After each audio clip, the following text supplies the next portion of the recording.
Avelin he YouTube channel hin na bon in kain lim kinavin tunin jong holim na anane heten tunia I holim na diu chu ibola mitam ta in Themgao Lhem hole atu hilu bailam ta azui jiu ham ti tupi mangcha holim na ene diu ahin ipizia hitabang to ho ka sei ham ka supete ho Thingbul sung bul ipui pa teven ana ho I mat sa bol te lo cha na da la awa pathin khat se ho wa hu hing pu Jesu Krista kisanawa pathin cha te ihina wa pathin lungde a hin hu iman theng dio pathin lagau teng ta hat na noya hin hu na manawa nule pa pile putam ta Krista anakisan so pile naw ngai ta chale naw te ho hin hu linga ta san naw ana thi pi hin Iya tua adam nalai hon jong heche Krista ita san naw patin khat se ita san naw pakai lagaw ting na to ita san naw that ta ipan de no ba ta san na lama ipilin te na diwa ikiven bit te na diw doyle tup na ya holim na kan na ihin koi macha ga de tum ai lo le day ball tum na ya holim ka hinai sai pon patin lopi na dingin kisele keihin Krista kipa na tupa he mitin mitang koma say pong ding tuhil bi lang sam ding ti katup tupi pe na hin denomination dollar jong koi macha ka dem ompon koi macha ka to khompi mo ompon ating selin kisehen lang hele patin lengdam na kanato na kolgam vai gama kato na hawa jong hi interreligious gathering ho hi Hole be ke het tu thim na ding he holim na ho jong he e naman sa jiu he ahin Jesu Krista chawa noi pumpi ding a hong a hi Christian ho adise se he poiti he ke ma chi pi dan he ahin chi a chu patin lopin ngin seileng lunggel hop zau ta lunggel lin ta lungkela thu saya patin na tong mi khat jong kai nai hin la patin ita san naw le Krista hu hing pudinga ita san naw at say nat san kaya ipan de nova hichi ita san naw chi tu de te na diwa patin min mang cha Krista min mang cha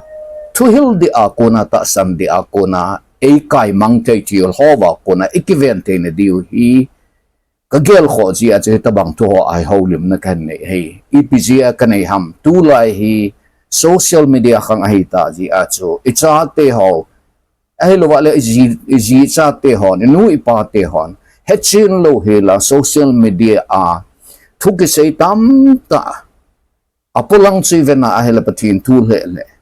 Kristamen ke mga ai wa nga ta sana ki kai mang na ding til tam ta so do ta ji a hi Bible thu hi ida la kha wa hele ta san na lamvai di hi ya chu pathin thu Bible twel mang cha he ikiven tim ni wa holim na kan nei ji ein holim pa ke man katup la kadoi lin pen ta chu hele ta san na zung I khodet na diu ikipu det na diu chule ita san na wa kona e kai mang te yo thu hil Lhem hole Themgao Lhem ninunung lama hong so do ding ho ako na ikiven bit te na diu hi katup tupi pen ta hi ti chu tumakai dola kan se ai atin le khabu anasimo heten he chi to ai holim na diwa ibola mitam ta en Themgao Lhem hole atu hilo azui jiu ham ibola bailam ta akai mga umjiu ham ti to holim na nei diu en Hechina ding chun Bible tui pat sat na divin Timothy thot ni bongli sang tuma ko na hin sang li ge hi anasimutin patet san hechi hingayutin aji ichu hechi I holen lim na ni wa I pan sat naw hi ai aji ichu hitobong phat hi honglung ding a hi mi hon tuhil pha ki chi chu angai thei lo ding akolu tha tun tuna ama lungai cha dung chuya mihil aki khop khom ding a hi chule thuta ko na anaw a hi mangwa mo to sim lama lamvai ding a hi patin le kha putingin ki chi ta Timothy hinga sol cha Paul le kha to na hai ei hil hi a hi ninunung lam le hitobang phat honglong ding a hi mi hon tu hil pha ki chi ta cho angai thailo ding a hi akolu tha tun jing ding a hi hichini pi asein ha makolu tha tun jing de he ti mitam to ahin tu hil di a kel me hi aning ho ahin kal pi di aji chui pa matele tu hil di kiti chen short cut asai ngai lo ting le thu hil di kiti chu second hand na bazara thilman igade tabang hu hilo pathinin bible a thu hil di ap o commandment ap o hi do or die hi yeng mi ho chun thu hil di chu anit nom lo ji wa chu thu hil di lo wa ha anaw ni ngai nom na a he tha tun jeng de hi ama ho thanop na lam ting la ama ho lung lut na lam ama ho kipa na lam ama ho ngai nom lam tu ho chu ngai na dinga he akolu hi tha tun jeng de ti patat chan ngai ben lam pathin thu hi bargain bol the lo de nem te lo ting le su bai lam the lo ninunung lam ting le hi pathin thu anit ha be se na ti am him hon hen gel ding pathin angai lut naw ha samji a chu pathin chi ngai lut ting chule athu hil ni chu salo hil ama wang pathin ngai lu lo pathin na ko na phat thei bu na no bo chang nom pathin thupi nit nom lo lung hei nom lo chon sit ki si nom lo chon sit bol jing poma phat thei bu chang nom ho chen thu hil di ngai nom lo wa thu hil di lo ngai na ding ha ako lu hi tha tun jeng te thu hil bai lam ahin ki hol di ji ji a chumi tom ta hin thu hil di patin thu hil di ta chu ngai na ding le job na ding a he aning ki hal ding alung lel diu ji ji a chu ama ho thanop na lam ama ho lung lut na lam thu hil chu ahin ki hol di wa hi chi the ngai ma chi ngai ya patin thu hil di ngai nom na nei lo a he le pui Lamvaisah na di ai teng la ba na chi pi ham eti a he le ama lung ngai cha dong chu ya mihil ahin ki khop khom di wa hi ti cha pathin Themgao ho a kona pathin tuhil di anaki pong do sol cha ho a kona Jesu Krista tuhil anaki pong do hichi ho zo si ngai nom na anei ta lo ji wa chu ama ho lam di apui te ding pathin to kinai sa te ding tuhil di ho chu adei ta lo ji wa chu ama ho lung gel to kitu kasi banga chu chon shit ball sing puma phat thei bo chan nom na hitabang thu hil chu ahen ki hol di o hit thu hil di pom nom lo na long tim hen nei di hit chitabang ho chun thu hil di pom di golova ama ho lung gel to kitu mihil ama ho ki pa na ding lam sei do thei ding mi him ho chu ahen ki hol di o hit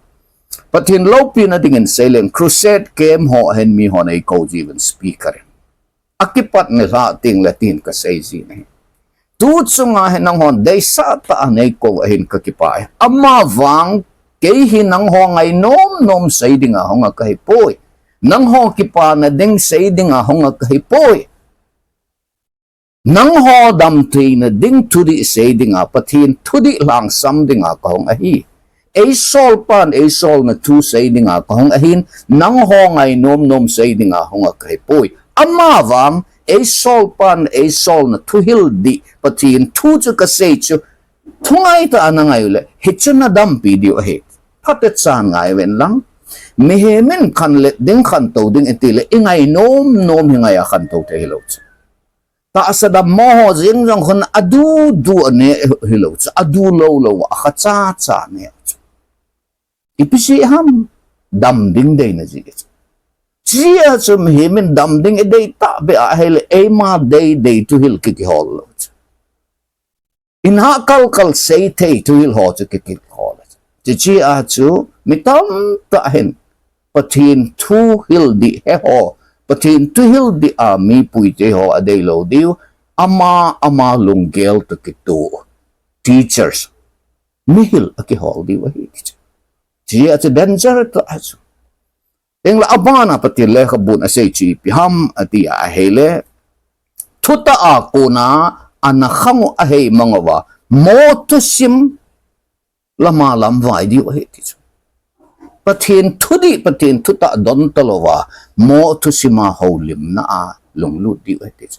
guitan lo mo to sima holim na eche english a mets kiti hecho zo thu a holim na hong lung lu di ete dat mo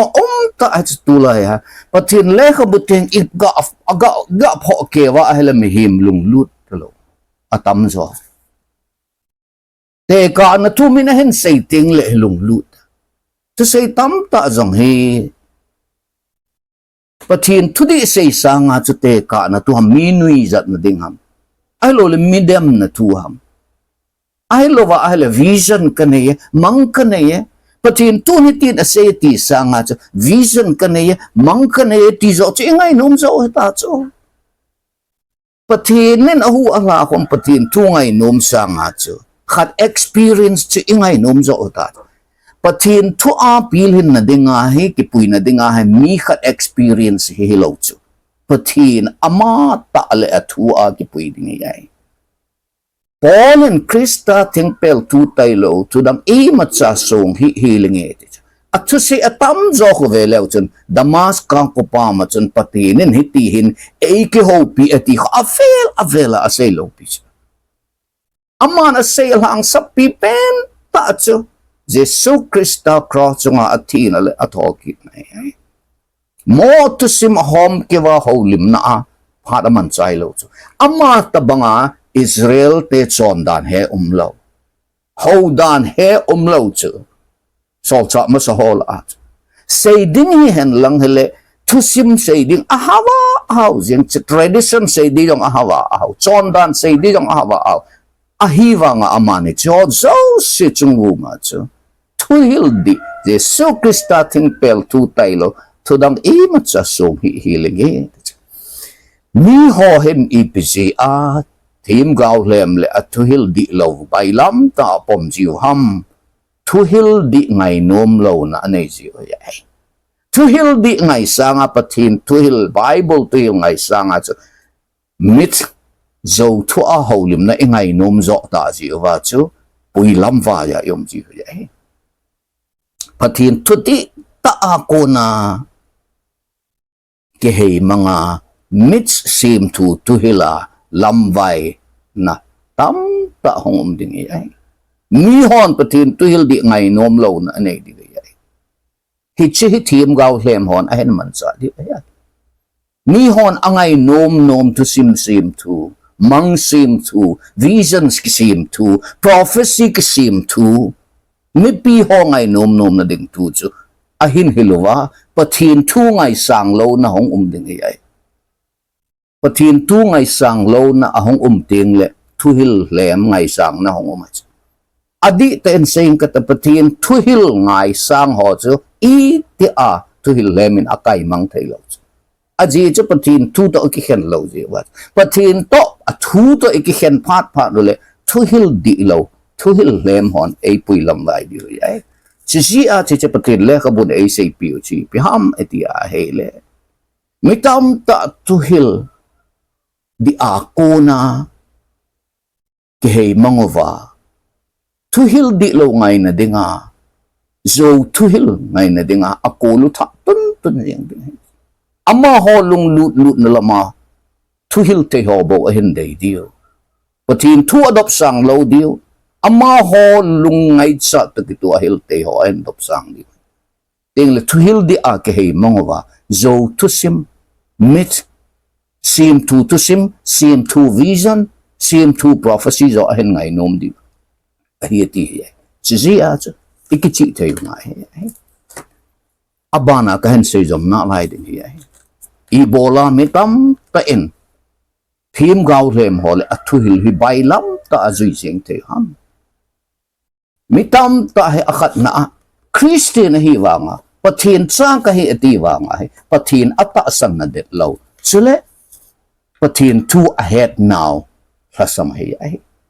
patin lekha bo a Hosea a chu Hosea bong li chang gu ma chi vel kami te het na ra sabji vel alam vai ta le pathin tu het na ila sabji wa hai bai lam ta ai lam bai ji Krista a zung kholo pathin tu a ki put det lo pathin tu nga na sa lo hitabong ha tam so a akai kai na ho in kai nom lo pastor ho thuil ngai nom lo asun azana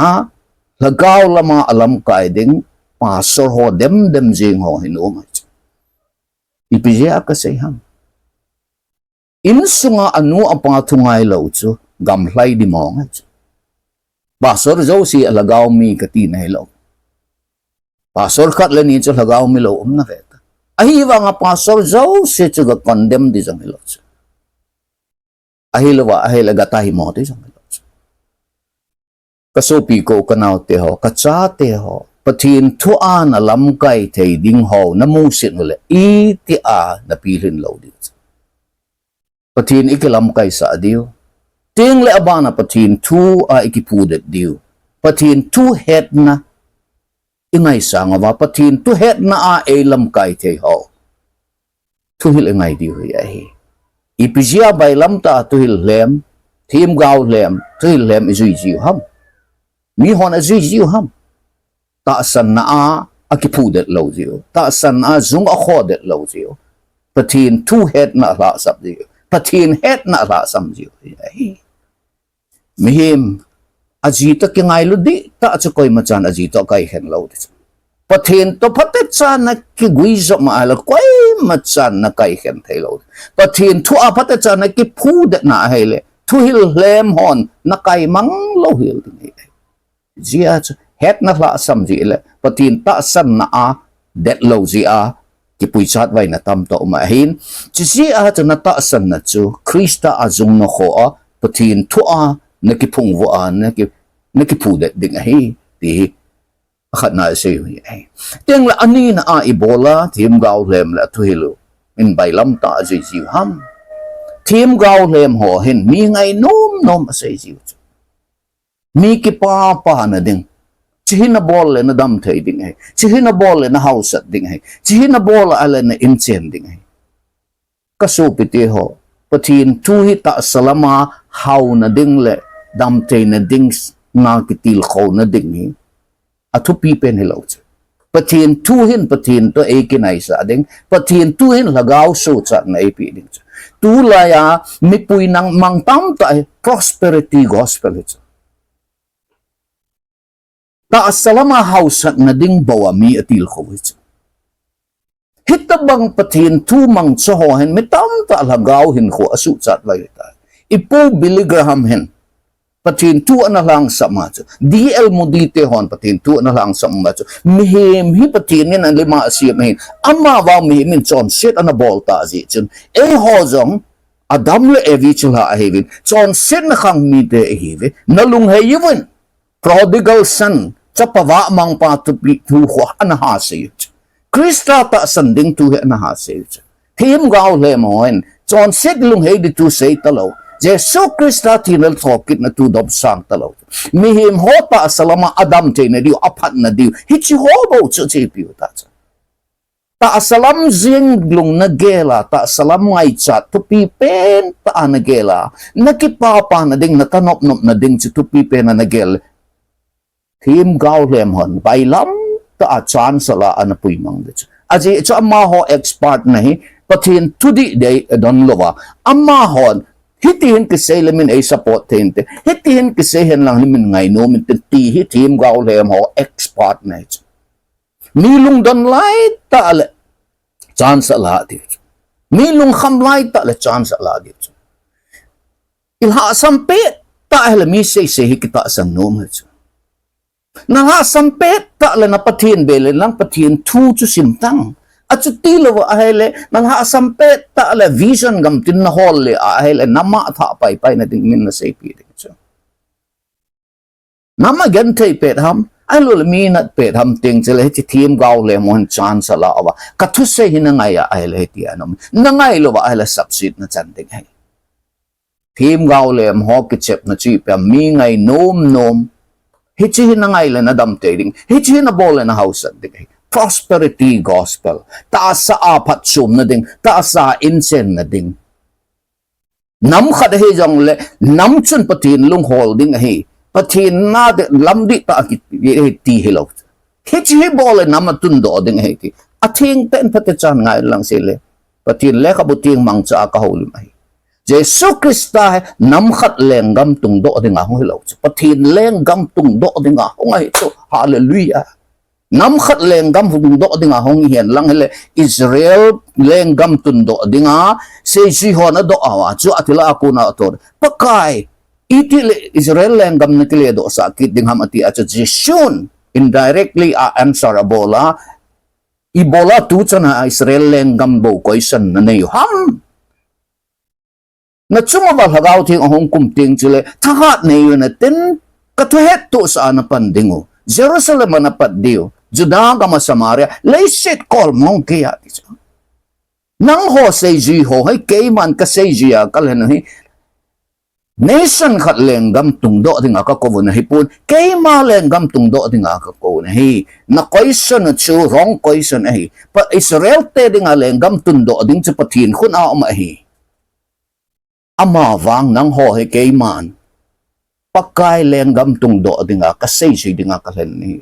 ata ba chu hagaw ting hong chan pan chu piterin thu hen sei chu Jesus say le pa chan ko Judah thu say talo Gentle thu say talo chu Jesus Christa mena su chat na tu hen sei pa na chu mitam ta pau chum ho zun ama pau chi a ke he nova hichin le le a chu sang tam ta en baptai chang ta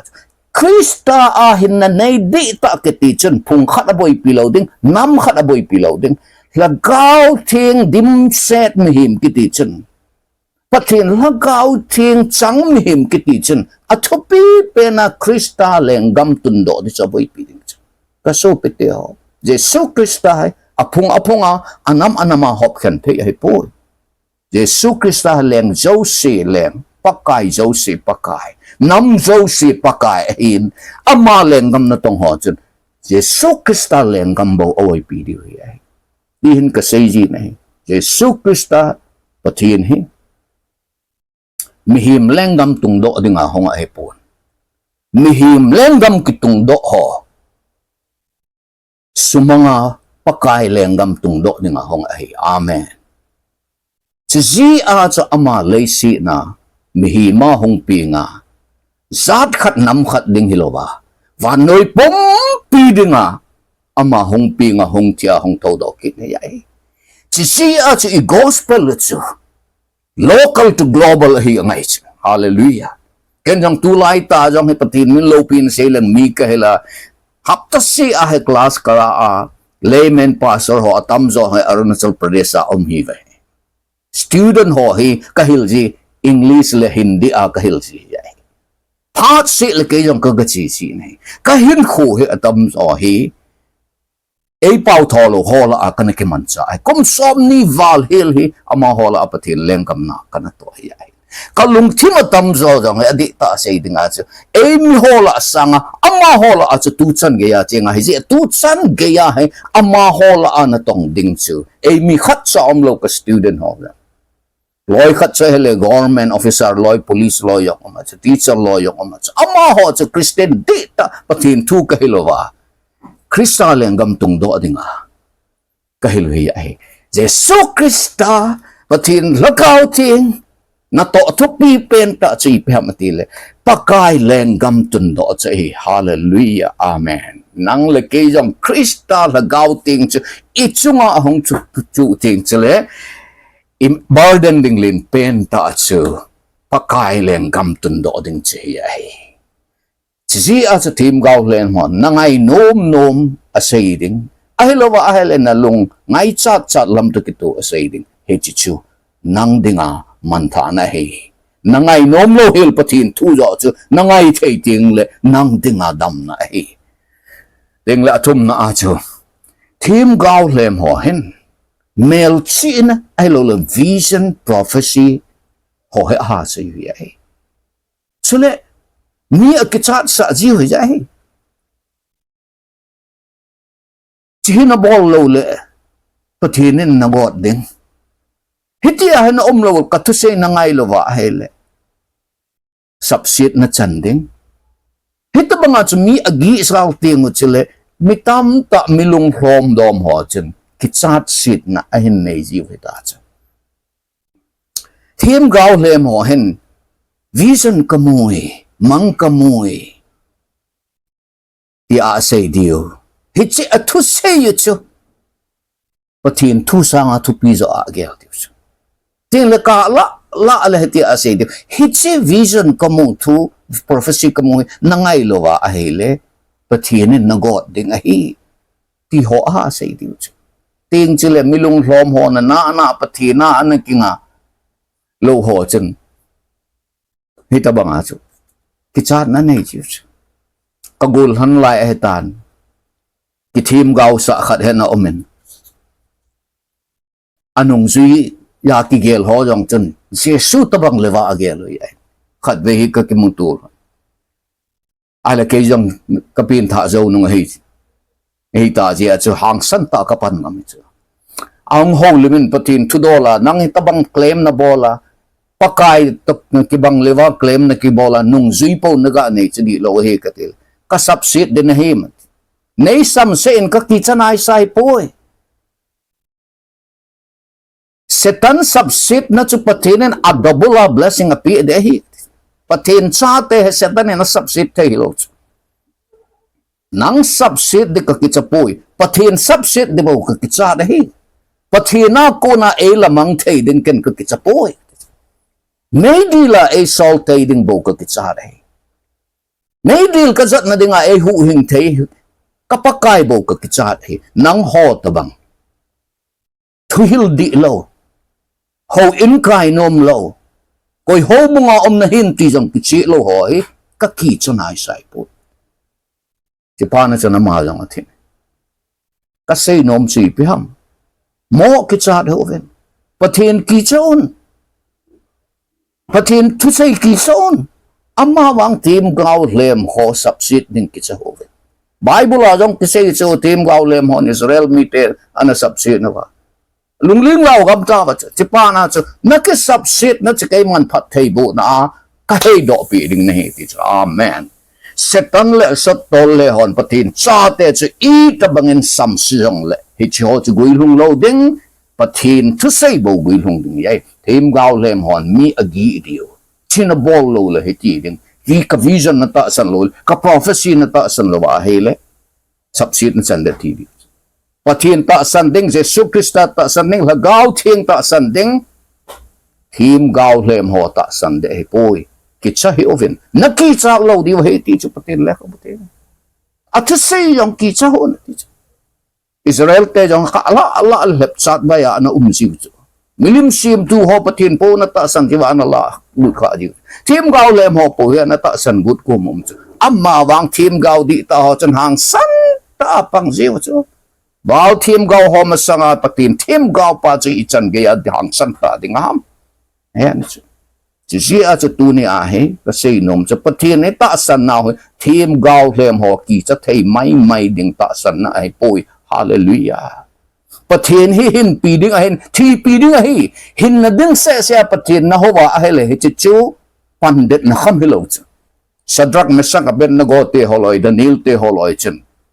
hi thi pi ding a pathin na ta san milim sim tu anga bo khop ding a hin sei pa na wa cheleng pa nom ta lo chu IPSA vam na bo khop lo le na thi di wa hi mai sunga se lu na nom di wa hi ati chu ahile mo honi PSA vam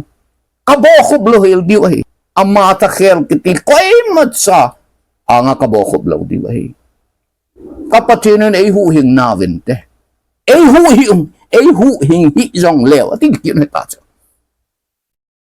amma sa a chu patinen ei hu hing na vente ti cha apa na chu ei hu hing hi jong le ta sa a hin pi dinga patin ka ta san ai poi ti na he chu hallelujah ta sa hin pi ding mai maya ta sa dam mona adam pi ding mai maya hin khu a hau pi ding mai maya patin ita san ji wa chu Themgao Lhem hol atu hil Lhem hon ei pui chat ba yu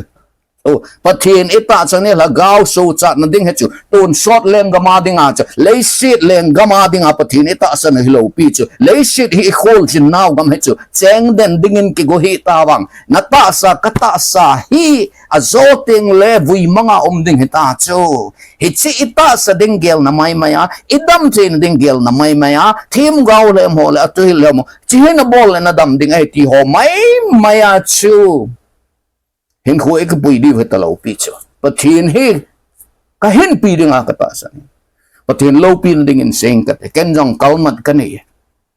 tiếng là diabetes jong cái này, ai vangan bất thiên tu sen kana kal sung jin diabetes cái này jong kum som ni lang ai tai, cái kal mat na jong chu ti ma che hi, cái viên thi mang ai á, bất thiên có mà cái tao xin hin ti hin cái tao, pakai na lung ai hi ai là nei dam tiếng sa thế ama vang na lung ahi a le hitchen nat na pumahin na min ka choi sang te hallelujah adam na dingin ka thumpoi atho zo na nei pin ka ti polin katsunga ling hilado ina ti chuk ahila pakain kangai lu na kalung sit na nang dinga ling se hi ti chuk khat vei kom le patinin ta sanat na zong hi ama lo pin na dinga ei koi pi hallelujah ko da be mo te nata sa dam na ding may chun pathin choi sang hi tang na dam lo sang na pathin choi sang tang amen kasay nom chui pi ham kalung changa kasay do lo jang hinay happy on pathin chu ingay luting le ta sa dam na ding a kingay lu may hita poi ganti tho pi ding a kingay lu chu pathin ta san masohon haw na ding a na ta san hilo chu sol sa ho tam zo chu thawa ki kang loi no ma chu him le thala na ki dot li loi ma chu thi pi ding a pathin min an ke le no chu I bola tu how pi ding mai maya I ke len go no ta ong gam le nam tung do ding mai maya pathin chi bola I ke len hi ta ong nang hagaw su cha na ding hi chu o dia chu nam ding ai tao diu chu gam ding ai tao diu ama wang ta saleng gam tun do na dinga pathin I ho we poi pathin leng gam tun do dinga pathin I ho we ai hallelujah lagaw me nin pathin che ve leo chen lagaw me nin lagaw ting che ve leo chen lagaw me nin Jesus Christ che ve leo chen ta salung gel thi ding ai tai pathin che neu chan koi po te pathin hi ku kite pathin bo hi poi Jesus Christ hi ku kite hu hing pa bo hi poi aji chu patinin hi banga he van noi angai lut ahin koi zong lama ta san mang fa lo ba tun sot hin kim lo anei te na dinga achapa chang kha chopi hetai van noi angai lut ahi ti chu email mo ho jong sungai lut the angai chu email mo ho thi gam na dinga tau ki ti chu Christian ho tau dan hello pi chu email mo ho patinin along sin a hu do na dinga tau chu Christian ho tau ne chu kasupi day ta te ho khat vei kom le nam dinga ilung nat be set ji over I vision hi thim ji a hetai Jesus Christa he ta sa leng gam tung do dinga Messiah dana ingai tu ko mo yamai nagel khil dingai ji chun tunin ilung gel hi dap domin lung gel hoite Christa he và nơi pom pi dinga hu hing dinga hongai ahung na bang tay na ma thu he sei hoiten ahung na to kituin ama he mang chang patin ka thang ve patin lo pi na dingen sei leng ke mun chom mana ga hola hin ka tha lai chen ai lo wa ai lo boro hola hin karbila hin ai lo ala divasi la hin tripura gamlama hin arunachal gamlama tu kum jing jong chun kana kalsung ne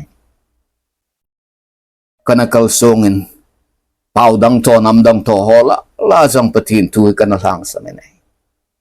oh hichi chu pakai Jesus Krista hong lo na ji hichi tong do dinga pathin ne go ne adi nam hi na dola nam kana ye phung hi na dola ka phung ome ama wang pakai nei ko pi chu kalacha si khujang singson nang hi ke man kaman dinga kalen nahi na nammi te ke man sa hallelujah adi e kanam mi ten kala la le ngai cha na la ka tau pi ding ai ma wang ke hi phung khat le nam khat dinga patinin e ko ai poi kapin tha na jong ka lagau chan na jong nam zo si hola a pakai lo pi na dom sang dinga e ko ai chi zia chu Themgao Lhem hon patin je sukhsa honglo na don talawa nang chung chang tu dola vision kana ye atia alo nam khat tu dol ham kana vision kana ye prophecy kana ye gam tin se hitabang ho chu na ngai lo diu patin le athuna ta asna adat ta ana den de di hi ti kan se so le ali chan na ka se nom chi piham ti a hele mitam ta Themgao Lhem ho le tu Lhem na pui mang na ji Themgao Lhem ho hin ama ho nung juya ama ho thu hil le prophecy pom ho he pathin len chum dana agel zia chu ka thu se ngai lo hi pathin len chum la an na zaw lo a hi ti le wa mi agi ji we ai hiting chu la lung hom zep ho cha hen na sam ho chun oh ama tu hil ho ka pom lo le ke hi pathin len chum la ka zaw lo ding a hi ti a ki cha ba pat te chan ngai taw e pakai Jesu Kristan Abraham son kahiti si achana kilet sa oham kilet sa yuvin patin hensum kiti su pat Jesu Krista zalabo umahiya mihim vision le prophecy a mihim Themgao ho je te hilo chu koi macha Themgao in ama chawan gama chi ding chi hi ke prophecy ji ho chawan gama chi ding hin Ajuilo meidila chi de hi ti lo pi chu van gamilhun na diu lampi khat se Jesu Krista bo umachu Themgao Lhem hon kaima nung zui hil pakai len chum te hi ati mana chu ikichat diu hilo ai achi a ching tagaw ba ko na chi na wang hilo pi chu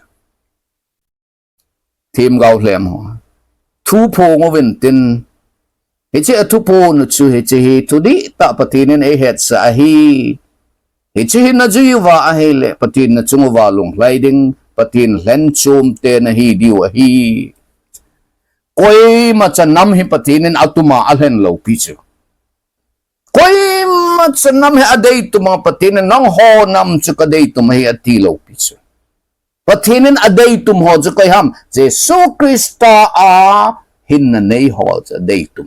hallelujah patinin alhen ho chu kai ham a chon set lung haya Jesu Krista hu ing pula leng pa dinga kisan ho ya cha tunia he koi ma cha denomination patinin alhen tum lo koi ma cha hobung alhen tum lo koi ma cha nam cha alhen tum lo pi chu asil amina patinin koi machanam koi macha hobong juwan gamana chedi wa hi ti lo chu achapa Jesu Krista lampi khat se hechi a chi hobo chuwan gam hlong diu chu pakaya ma ta da se ya hi ye chun Themgao Lhem hon keima vision keima prophecy na ta san lo le patin len chum na hi thelo dei atiu chu ki chai tawang patin len chum hi nau chu Jesu Krista zalabo hi thei hi ting le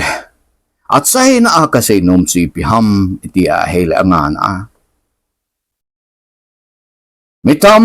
ta lep sat vaya zinaw hi pathin thudi zuiloa bailam ta apat thei bu chan di igut ji ya hi false promise zova kilung mon pisi oyai patin le kabuting isima ahile patinin patay kabu de hi atinamun tam amawang with conditions patinin Abraham chokova nang mahi kay man patay kabu ding nahi nangin patay na bo kay man patay kabu ding nang sala namtin patay bo chang ding ahi ati amawang condition ako ito hung doin na tisa naom namun hindaran Na so pino na naw hindalan at suma kay man nang ma lampi kavet sa ding hi. Blessing kiti he promise of blessing he with conditions. Mo apat table mo san telo. Son sidlung helawa patin sahi te hilo. Patin lung to lawa patinin pate mo bo te hilo. Ya hi. Ya su Themgao Lhem hohen mi ho alung don pit ta ale adam mo avaisit pit ta ole chan sa la siu. Hitsi kumihim alep bay pit ta. Nam khat la azong hi ivet na ahile. Nam me alung lung don mo alung khamting le Themgao Lhem hung su do nom ji chu kichi te ngai chu. Ilung don ilung khampet ta chulamin asay zo si chu kita sa nom hai chu. Idam mo visit pet ta jong chula hello hil kha jong hitsi chinele chin phadi ya ti doctor thim pa sa nga thim nu sa nga chu ki mo ta san jing chu bol khilin ta chu. Ye chi ilung gel chu ikichat ji a chu min asay zo si chu kidam pidam kitya ne lo ding ha ne kinenom ji chu. Iya he ka say nom si piam ti ya hele pathin tudi zui lowa phat thei bo chan nom na lung thim hin Themgao Lhem ho azui sa uya he je chen pathin tudi chu zui ding ngai to ten pathin tudi a Kipui ding ngai to lewan Themgao Lhem ho le a thu hil Lhem ho chen ei pui chat vai thei lo ri he ka so pi de ta te ha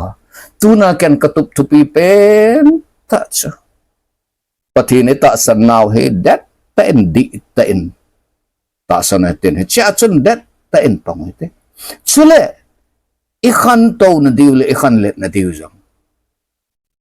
pathin hagaw di thing di ta kai hoi na le pathin thuil di ta chen khang to he te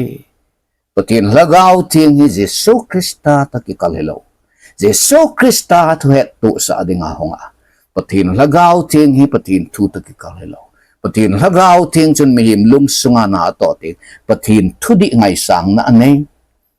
pathin thu di hil chet thim na ane ji a chutuna ka sei nom chi piam nitia hele lagaw na to na ngai sang wal na ji un azo khat to le lagaw ta po ananta san khawin ati pathin thuhil na ngai sang wal na ji chun azo khat to le pathin thuhil di hello Themgao Lhem ho thuhil anata san khawin ati thil kidang na ngai sang wal na ji ul dam ding na dei wal na ji ul phat thei bo chan ding na dei wal na ji vin pathina kun hello pat thei bo na pathina kun hello vision anata san khawin ati pathin hi e ho gel banga gang ta amihim lung gel banga chat lo kum ome pathina hong vai ge zep koma midang na ki ko kha ding chitisan ome mari le martan Jesu Krista akoven Jesu Krista ahong unichong na lain apet penen ahong umpoy ahin na mari le martan midang akaw tapov nahi. Hallelujah. Jesu hong ding cha nga oven. Jesu hong luna cha na vai gay tai. Amawang. Ati kay tau tay pa cha itin hong jong le kho puy. Mari la martha wang analong dong tontan. O pakay. Apa na cha na hong lun hile kasupi pau ti loading a. Aji Jesu Krista cha adam modam sa te hiti het chu. Amawang ati kay tau te hiti chan gay chu. Aha ta san lolo. Lon lo mai the chu hin la Jesu Kristan ta san po ta ven ke hi hin na le thokit na chu ka hi ti chu si a chu pakain Lazar chu athesa akai thau hi chu hallelujah amani na ko pe nin si hen lang hele athi ma sanga adam mo pe ga tu ding ama wang awai ge ji a chu thil kidang chung chun lo pi pen thil kidang lei sit chunga dinga athisa kai thau na thil kidang hung heta cha hallelujah pathin chunga hat le chun midang Themgao Lhem na ji sanga chu vision di lo na ji sanga cha pathin le thu chunga hat le chun aphat cha hong lung ding he chu ta sadam ten ding mai main pathin ta san hen lang na hau na ding mai main pathin ta san hen lang nam din do na ding mai main pathin ta san hen lang pathin lengam din do na ding pathin ta san lang van gam lo na ding pathin ta san tao at chu ti lo la pathin na ta san na chu lei si na kit leng gama lei si leng gama ki chai ding heta lei si gama ki chai ding a ke wang pathin ka ta san hi poi van gama van innom lo piding apatin katasan he chi a cho Krista ngai lut na hin apo na he imat san e khen thei lo ding a hi